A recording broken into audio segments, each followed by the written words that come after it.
Welcome to Your Angelic Karma. We're going to go ahead and give an update on what the focus is and what is being moved on. But I want to make this clear about the nature of handling things. And when you're speaking about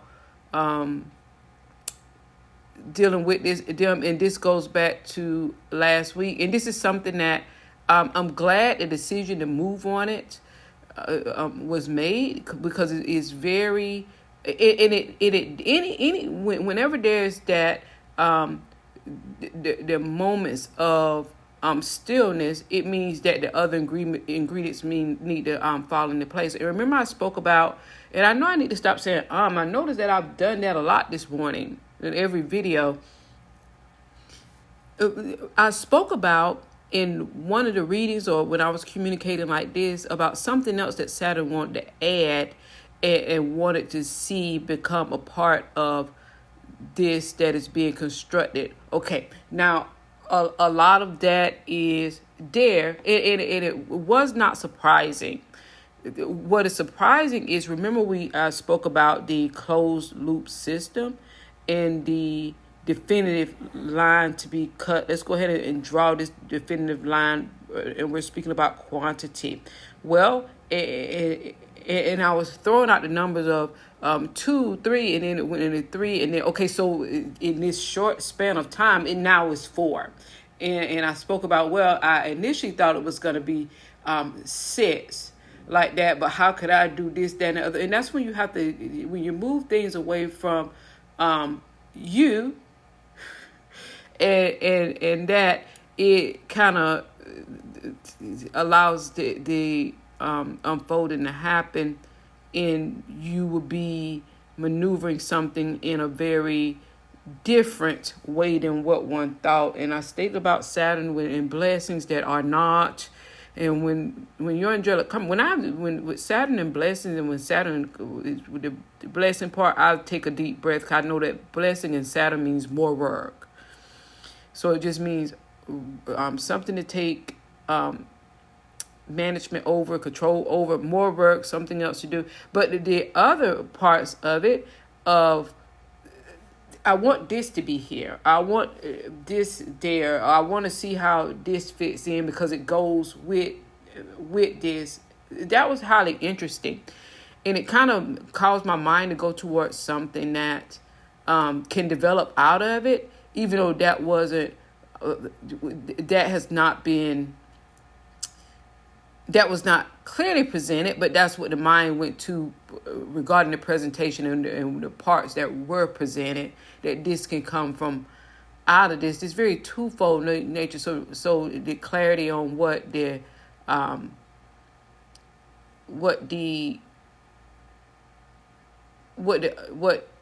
things will look like that. Okay, so that's that. Now is what I'm getting now, and when you get back to the people, which is what I want to speak about, and how you come in and you have to like lay the law, and they expect that to happen, but what they don't expect to happen is when you come in and you remove their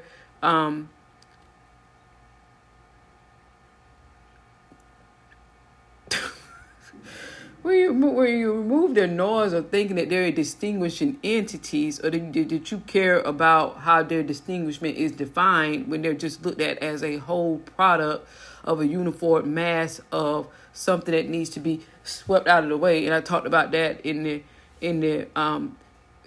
video, and getting and handling them as a group like that, where you don't acknowledge any type of distinguishing characteristics, because it's all one uniform bowl of blobness like that. And you just have, it's like, okay, for example, if you have, say it's two businesses, so to speak, and they're competitors, but when we come in, we meaning me, I don't see their distinguishing qualities. I talk to them both equally and as a uniform group at the same time. I don't communicate with this one as if they are different than the other one, and then communicate with that one. I bring them all in and communicate with them together, letting them know I don't care about their divisions and how they see themselves as competitors. I see them as one uniform object that I'm moving out of the way and clearing the decks with. And I tell them that at the same time together, so they feel quite uncomfortable being in the same room with a person that doesn't see any type of different individualistic components that either of them have that will cause one to want to treat them as independent positions within an objective that I'm trying to complete. And when you bring them down to what they are, that's when things start to flow clearly because they get put in their place.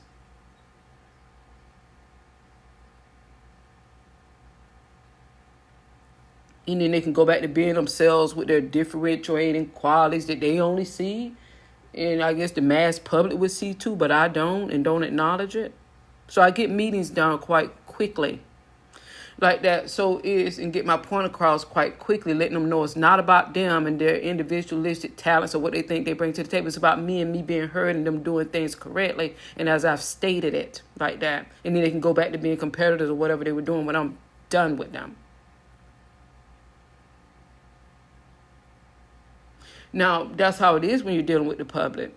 Those of you that are sheltered like me and you're... and you have to deal with them. You're like, okay, not treating them as individual uniform. Get in here. I don't care where you're from. Okay, you can go back to being that on your own time. Okay, so you have all of them in. Then things just start functioning in order afterwards. It just starts functioning like that. You haven't wasted any of your time, any of your bandwidth on them. Everybody knows together what's going on. Like that is very clear, and you're treating them exactly the same because you don't see anything different about them. And it's not about them, it's about the objective at hand.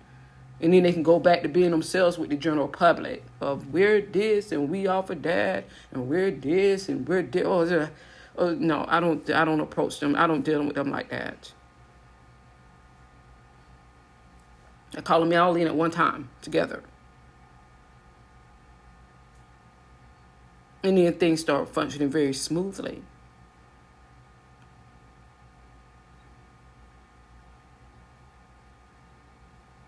Like that. And I don't give them specific positions and jobs within a coordinate. I say I don't care who does it because I don't see any differentiating factors between you all. The outcome of what you bring me back was when I would say, okay, great job. And there's still no differentiation between them. It's just they're getting the job done that I told them to. So it brings them down to reality and they get things done. They're sober. It makes them sober. And dealing with the public when you're dealing with the public, because you're dealing with a business or a company, is the people that you're dealing with. The company isn't functioning on its own, it's the people that you're dealing with. And you get them out of themselves and off of whatever they're thinking about themselves. That doesn't work with you, and that's not. You don't give them that time. That you don't want to hear all that noise and other. You can get things done rather quickly. Because it gets them out of that mindset that goes with the general public, and it puts them in the mindset of the authority that they're in front of.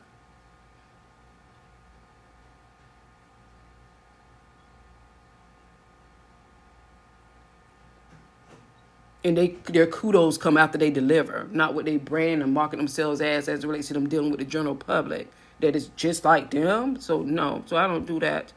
And then when you go in and you get it clear, and then everything starts to function well. It starts to like that. Now, those of you that are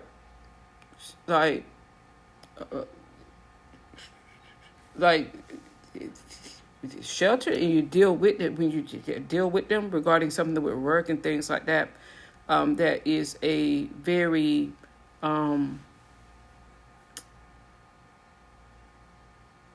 valuable use of your time. because you don't spend your you don't use your time or waste it within their systems and mode of operating like that. And they're very well aware of it. They know when you're coming. Also, something with them also is that they have a tendency to, and this is just in them, because you would talk about psychological integrity, which is something that the general public does not have that. So it would be in their nature to, and it's like a second nature. They don't even have to think about it because it's in their subconscious to withhold something or leave something out. Even if they do it consciously, it's within their subconscious to do it like that. So I always expect that. And I always have that as a base that you already have covered when you're speaking to them. And knowing that's just a part of their nature, even if they're not aware of it, it just is. So you can kind of not have to use much of your time or waste much of your time within their group division. You're just one big blob like that. It's that, and then you could do that and be that again when you're finished and when I'm finished with you. And that's based on how quick you get done what I told you to do. So covering our bases so that you won't have to talk to them a lot. And you have everything covered because you know their nature.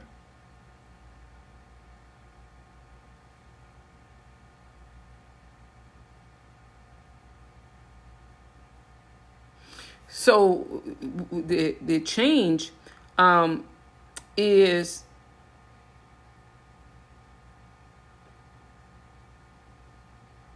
about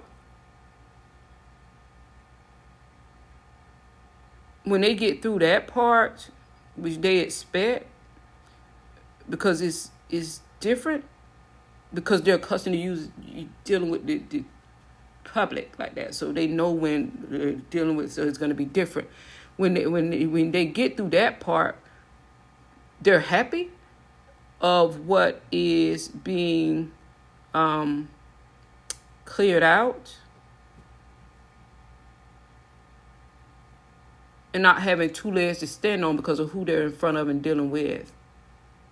So sometimes they're relieved to not have to deal with that. What is the norm of the like that? Okay, is that, even though they know that it'll go back to that norm because that's what they fit into. That okay? How often do they come across? How often is this going to be came across? Not having to deal with them a lot, like that, or at all, or maybe just once.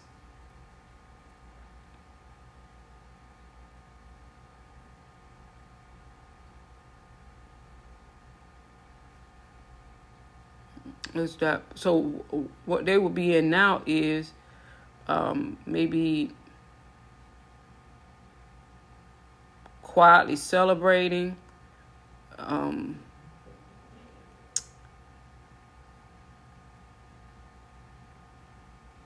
shaking off the shock and quietly celebrating,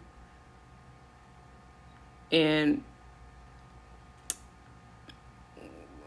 trying to come up with perfect deliveries without having to have further instructions. Is that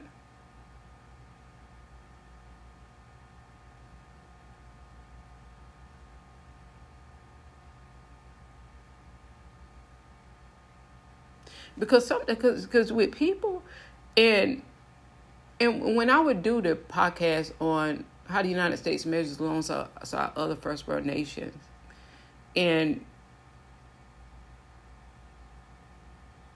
very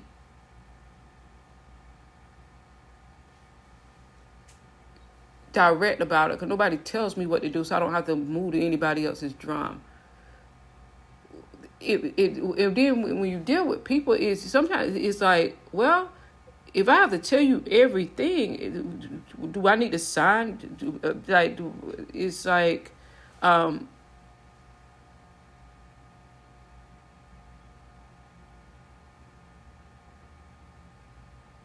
that would mean that I'm the authority in your positional seat too.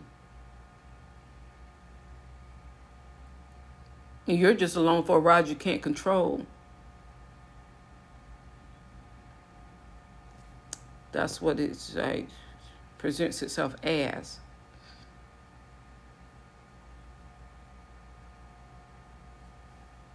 And quietly awaiting instruction.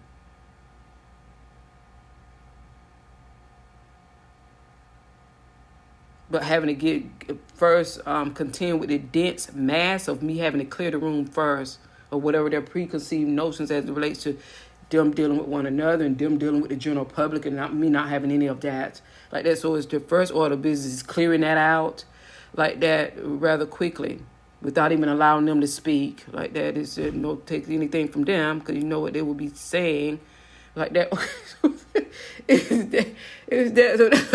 That's how they have to be dealt with. Okay, now it's fascinating. And when we talk about the podcast, with how the United States aligns with other first world, lines up alongside other first world nations, and that podcast, people obviously, we know who it was for. So is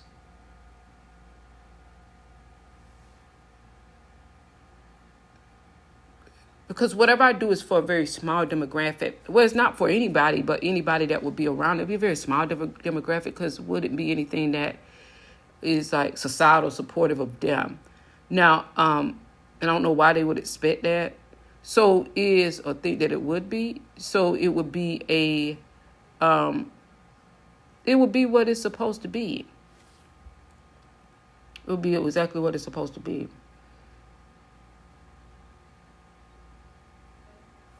Like that.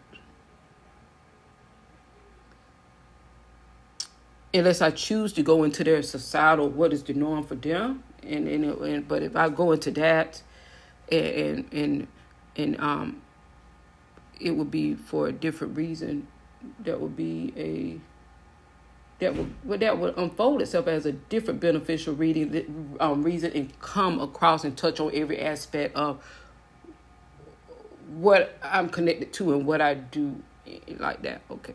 Regarding, it would probably, because it would be regarding people, it's about the science would be the end of it, like that would be the all-conclusive, inclusive nature of any type of human experience I would have with people regarding them and what's ailing them. Anything, if I decide to go into their world or how they are like that, it all align itself with science in the finished part.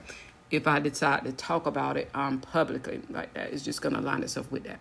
Now, so is, but humans, because they're already figured out and there's nothing new regarding that, the communication could only be about what was supposed to happen and didn't, and that will be about during times of evolution like that. That's the only interesting thing about humans to speak about.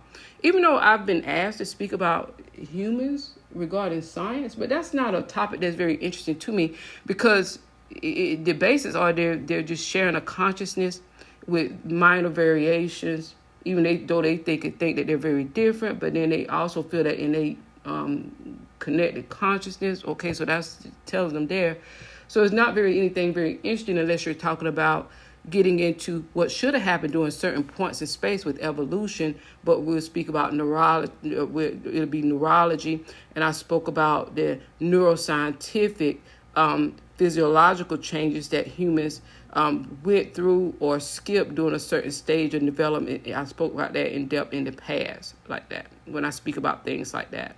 So I'm not really over of the science with humans like that. So,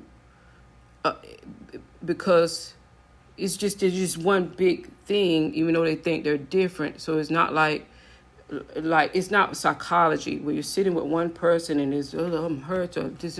Okay, that's not science. That doesn't interest me, because you're just like the next one. You just don't know it. Your story is just slightly different. I'm more of the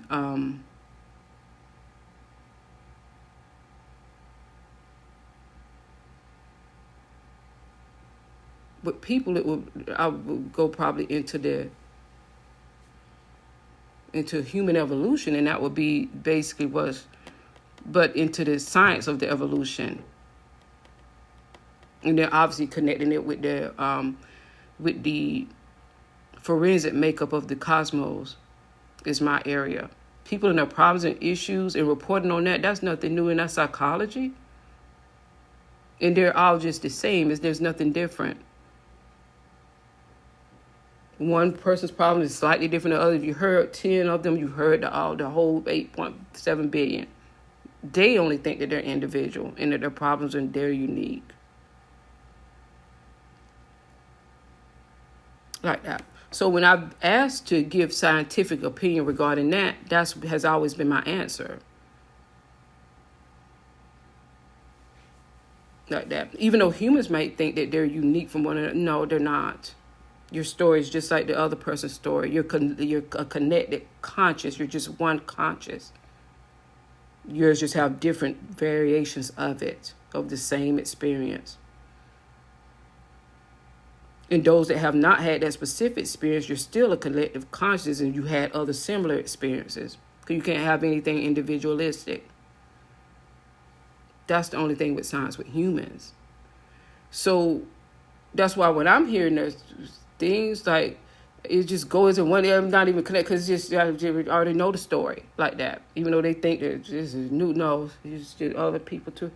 They just came with the same story. Okay, now, so when you're speaking about science, it would get into the, will be neuroscience, and it'll talk about the neurological components that associate themselves with the atoms that the humans are actually, that the humans consist of, and how it is the background mechanism of their own function, despite their psychological state, their upbringing, what's wrong with all that stuff that doesn't mean anything. That's physics. So anything else regarding them, I'm not interested in.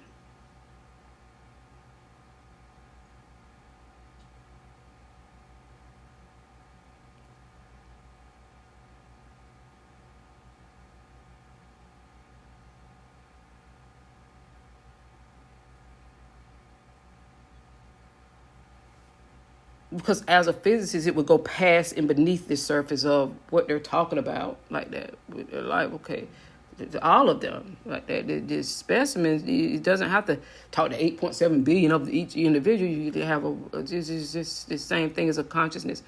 So it would be, so anything else would go beneath the surface of how it connects to the cosmos, and it connects it would go obviously scientifically how it connects like that, and what they are made of, like that would just be the years old atoms and the background mechanisms of their actual functionings.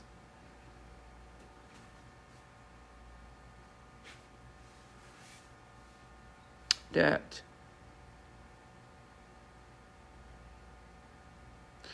and the only work that I've done regarding humans is, well, it wasn't regarding humans, it was regarding life forms.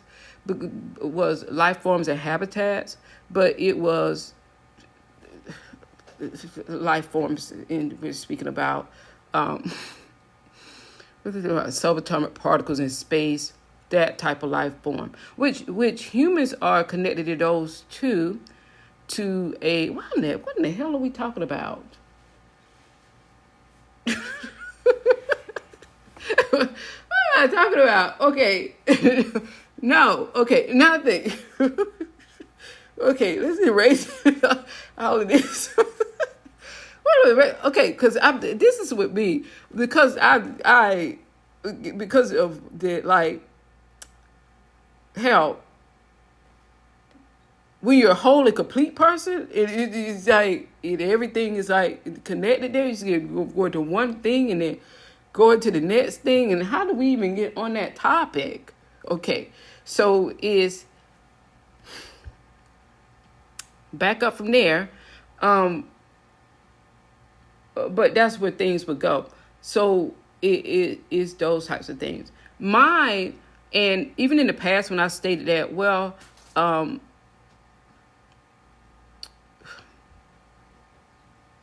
plant-based science is more interesting, because it is. is it would be more interesting, the microscopic organisms of how plants or how well, I'm not even going to say that. Well, I've stated in the past that that's a more interesting topic when you're talking about living organisms.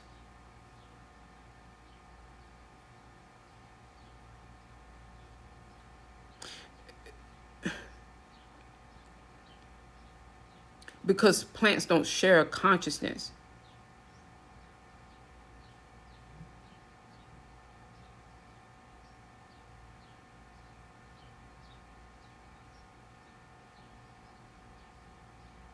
Even if you take something like foliage, which is one of my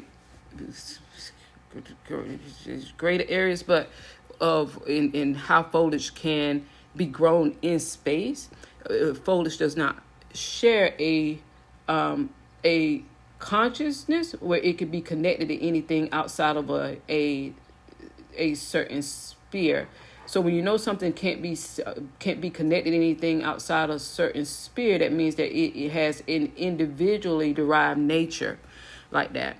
So that, and if you compare that with humans, and even moths, and you would think that moths would have a unified, not consciousness, but it would have a unified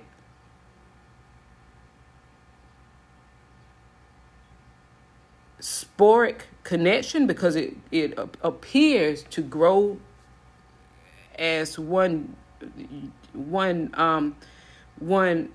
not vegetation, but one organic compound is what the moss would be. But it does not. Moss is a very individualistic, independent of its unified qualities of appearing to be physically, but it's physically connected and intertwined like that. So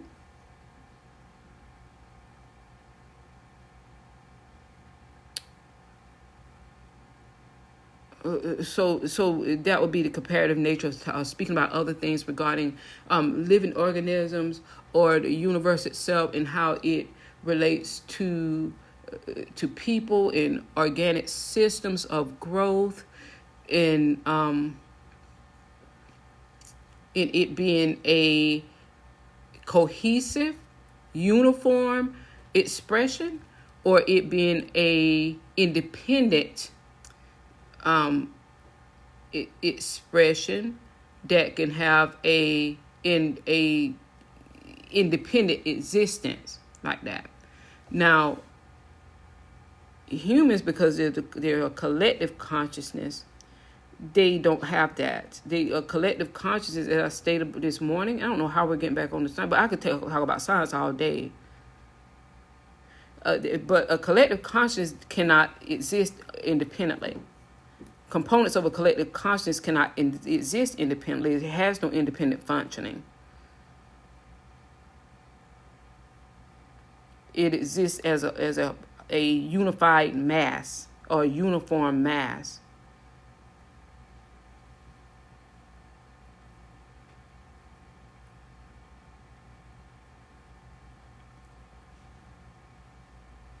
And it would have what is defined as the it would have what is defined as the consciousness, or you could call it the mind of the consciousness, that it has the fired up electrons and fired up neurons, or more fired up quark substance, that is the conscious. But and that's that's the motor for that consciousness, like that. Even though that motor is able to be sustained by its external exponents, like that is that fuse it. And when these people that are part of this consciousness, when that motor starts to wane and die down, that's when they start, like, and then it's something is a time capsule, and whatever is coded in those time capsule atoms, infuse them again so they can magnify. It's that. That's how that's where their energy base comes from, in order for them to actually function within this that consciousness, like that. Because the universe itself is not a consciousness. The whole of everything, is not a consciousness. It's a mind that holds the coded mechanics of all things. It's like when you're getting into the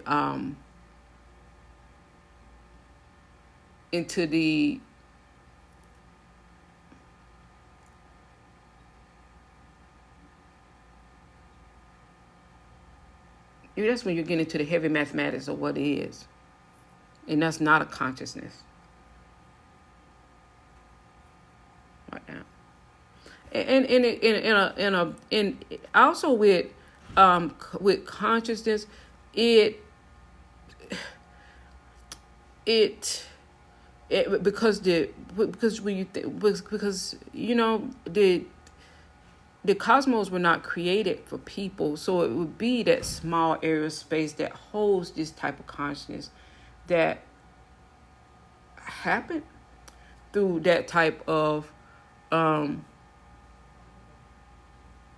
impact, and exists within that area, which is a very small component, a small area within space, like that. Because everything was not created for people, so their consciousness came from a small impact, a great explosion, but within an area of space, and that's what the consciousness is.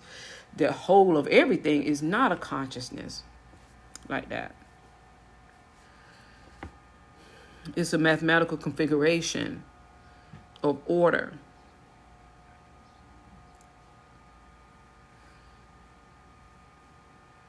And I still don't know how we got here.